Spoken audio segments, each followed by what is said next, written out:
85 शब्द प्रति मिनट की स्पीड से। डिक्टेशन स्टार्ट होगी 3 सेकंड बाद। स्टार्ट।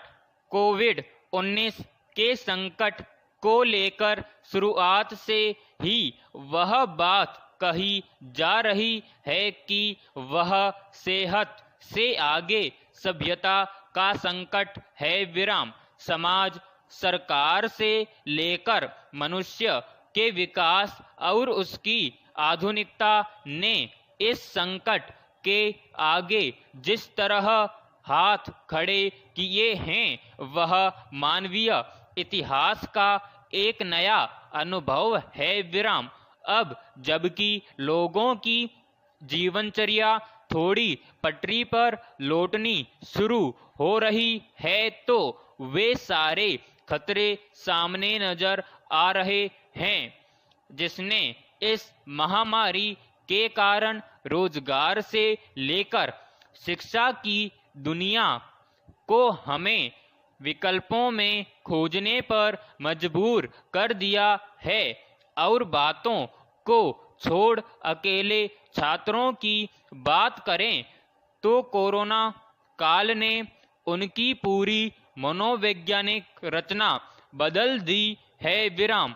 शिक्षण संस्थान और शिक्षक इस दौरान अपने विवेक और कर्तव्य के कारण छात्रों से ऑनलाइन जरूर जुड़े हैं पर इससे शिक्षण की सहजता बहाल होनी मुश्किल है विराम। पैराग्राफ। अच्छी बात यह है कि अब हमारे आगे चुनौतियां क्या हैं और आगे करना क्या है इस बारे में कुछ ठोस राय के साथ गहरे अनुभवों के भी हवाले हैं विराम। ऑनलाइन क्लास का अनुभव कितना तनाव भरा है इस बारे में अब कई अनुभव और अध्ययन हमारे सामने हैं विराम।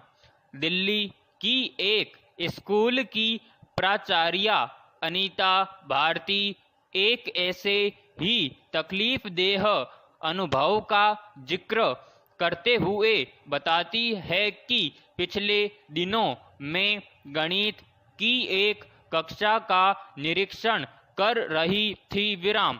शिक्षिका जूम पर पढ़ा रही थी विराम। मैंने उनसे कहा कि आपको अपने पढ़ाने के तरीके को थोड़ा और बेहतर बनाना चाहिए क्योंकि आप जैसे पढ़ा रही हैं तो मुझे ही समझ में नहीं आया तो बच्चों को क्या आएगा विराम।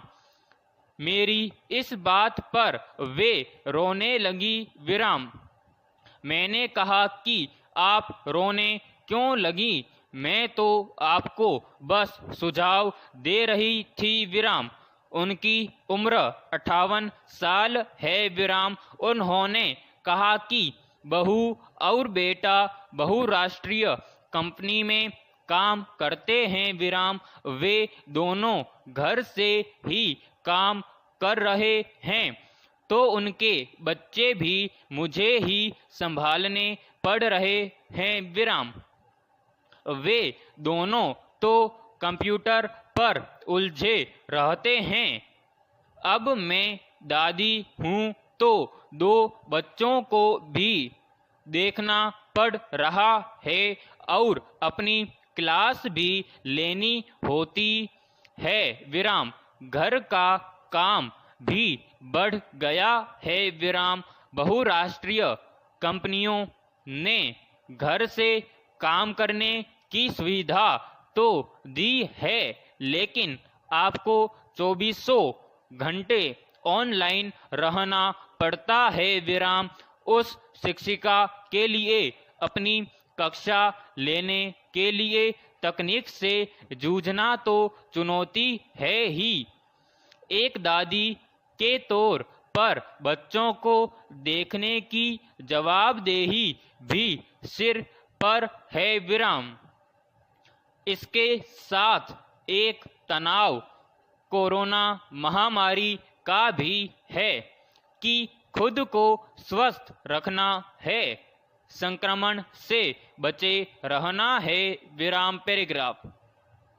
साफ है कि महामारी के इस संकट के बीच अगर बच्चों के लिए पढ़ना मुश्किल है तो उन्हें पढ़ा रहे शिक्षकों को भी मुश्किल कम नहीं है। विराम।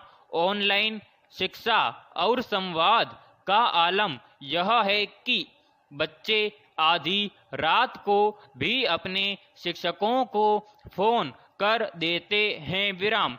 ज्यादातर शिक्षक इस बात के लिए बच्चों को डांटने टोकने से परहेज करते हैं क्योंकि उन्हें लगता है कि बच्चे भी ऐसा जानबूझ कर या शरारतन नहीं कर रहे बल्कि उनके ऊपर भी पढ़ाई से पिछड़ने का बोझ है। विराम समाप्त।